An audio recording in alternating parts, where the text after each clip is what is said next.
Welcome to the Tristan channel, your gateway to a world of fascinating subjects ranging from folklore, history, sci-fi, and the paranormal to film entertainment. Here we explore all kinds of captivating topics that will leave you intrigued and eager for more. Delve into the depths of ancient myths and legends. Unravel the secrets of historical events. Immerse yourself in the realms of imagination with sci-fi wonders and explore the unexplained mysteries of the paranormal. Join us on this exciting journey where we bring you the best of folklore, history, sci-fi, and the supernatural, all wrapped up in the enchantment of film entertainment. Stay tuned for enlightening discussions, thrilling narratives, and endless possibilities as we unravel the unknown together. This is the Tristan channel, your doorway to a world beyond imagination. When people think of Loki, they often think of a villain, the god of mischief, the trickster, the liar who brought chaos to gods and men alike. In both Norse mythology and the Marvel Cinematic Universe, Loki is frequently remembered as an antagonist. He deceives, manipulates, and causes suffering. But what if we have been asking the wrong question? What if Loki's story was never truly about power? What if the throne was never the thing he wanted most? Perhaps a better question is this: did Loki ever really want to rule? Or did he simply want to be seen? The child in the shadow. One of the most fascinating similarities between the Loki of mythology and the Loki of Marvel is they both exist on the edge of belonging. In the Norse myths, Loki lives among the gods, but is never entirely one of them. He assists them, travels with them,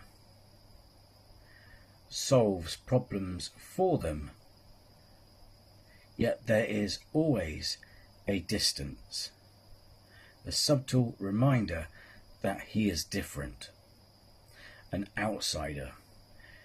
In the Marvel Universe, this theme becomes the very foundation of his character. He grows up beside Thor.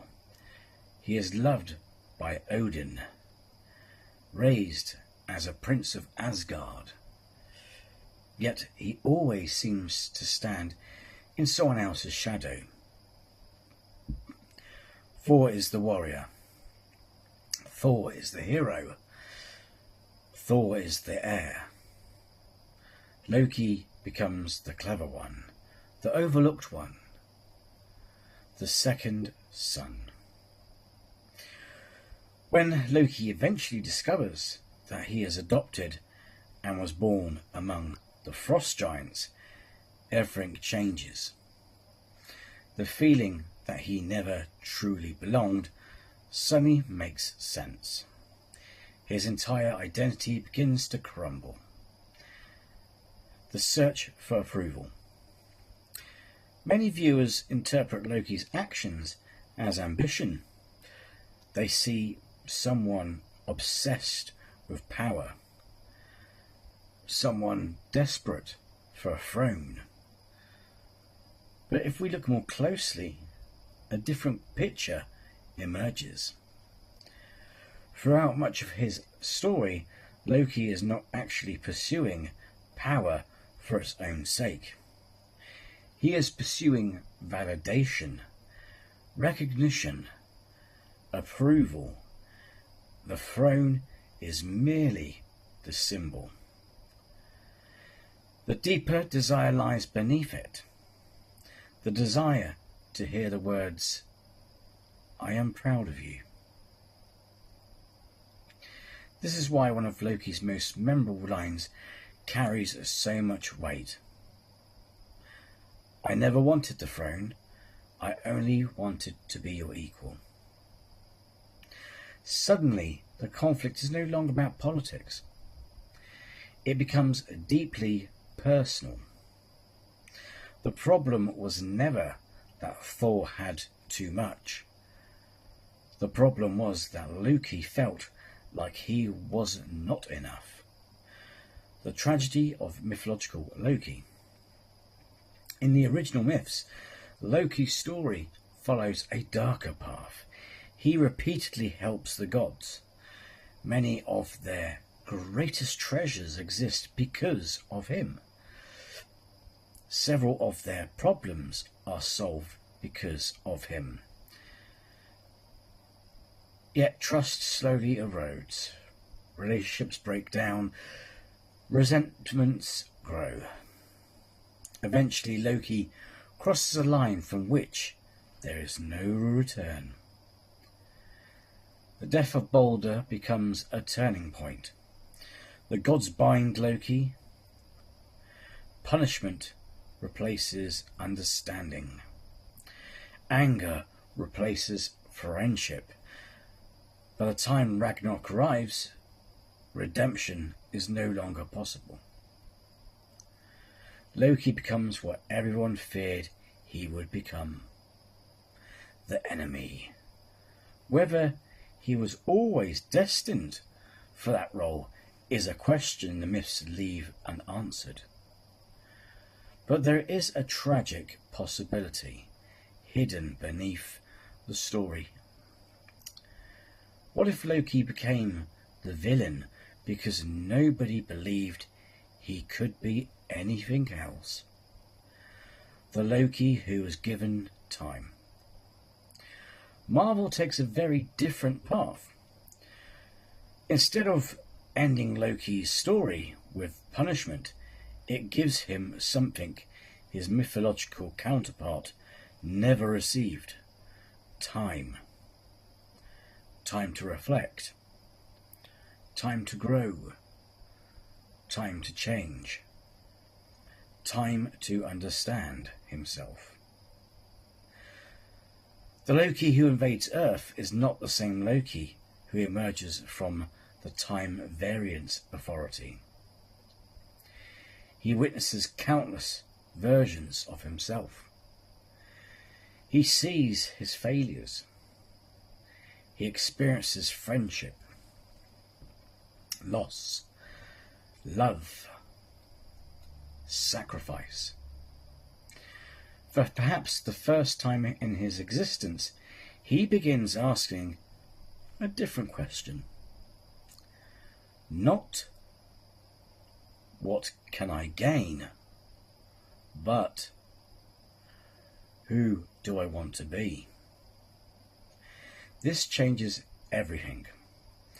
The throne he never wanted. The most beautiful irony of Loki's journey is that he finally achieves greatness only after abandoning the desire for power. The younger Loki wanted a throne. The older Loki accepts a burden. The younger Loki wanted admiration. The older Loki chooses responsibility. The younger Loki wanted to stand above others. The older Loki chooses to support everyone else. At the end of Loki Season 2, he sacrifices everything. His freedom, his future, his companionship, his happiness. He sits alone at the center of existence, holding together countless timelines. He becomes something entirely new. Not a king, not a conqueror, not even a hero in the traditional sense. He becomes a guardian, a protector, a storyteller, becoming the god of stories. There is something deeply symbolic about Loki's final transformation. For centuries he was defined by what others called him: monster, trickster, liar, villain, outcast. But stories have power. Stories allow us to become more than the labels placed upon us.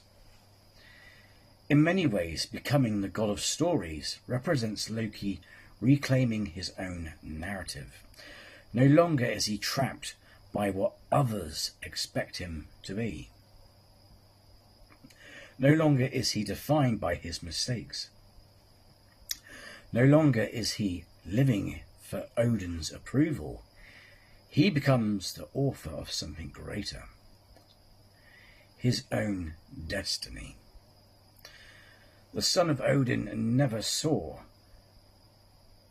Perhaps the most heartbreaking aspect of Loki's story is that the person he becomes is the person he wanted Odin to see all along. The younger Loki spent his life trying to prove his worth, trying to earn recognition, trying to convince others that he mattered.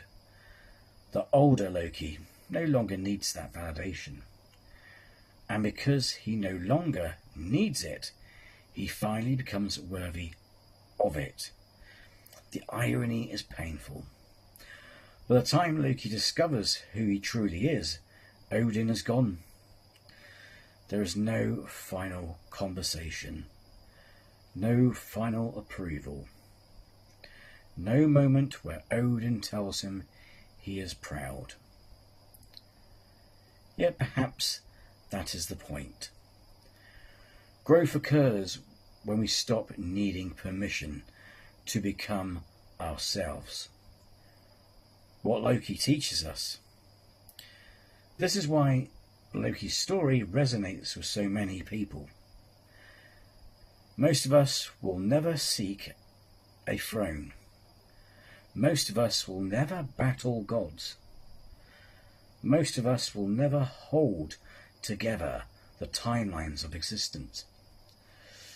But many of us know what it feels like to be overlooked, to compare ourselves to others, to wonder if we are enough, to seek validation from people whose approval seems just out of reach.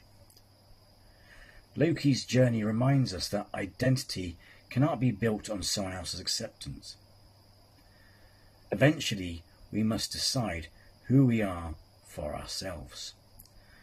The throne, the power, the status, and the recognition may seem important, but they are often only symbols of a deeper need. The need to belong.